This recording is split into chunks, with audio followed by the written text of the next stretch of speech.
আমি রবীন সর্দার, সোনারপুর 2 নম্বর গ্রাম পঞ্চায়েত প্রধান। আগামী শারদীয়ার সবাইকে শুভেচ্ছা।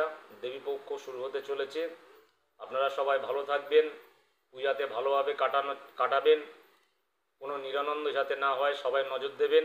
কারণ আনন্দই হচ্ছে বাঙালির একটা মহোৎসব হিসাবে আমরা দুর্গাপুজোকে ভাবি। সেই আনন্দে যেন এমন মাতোহারা হয়ে আমরা নিজেদেরকে ঠিকমতো না রাখতে পেরে নিরানন্দের দিকে না যেন যাই।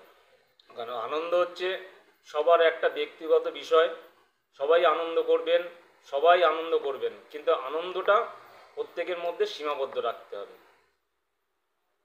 দুর্গা উৎসব বাঙালির বড় উৎসব। সেই বড় উৎসবে আমি সারা দেশবাসী কেন, পশ্চিমবঙ্গ কেন, আমার সোনারপুর 2 নম্বর গ্রাম পঞ্চায়েত, সোনারপুর ব্লক, জেলা পরিষদ সবাইকে আমার শুভেচ্ছা রইল।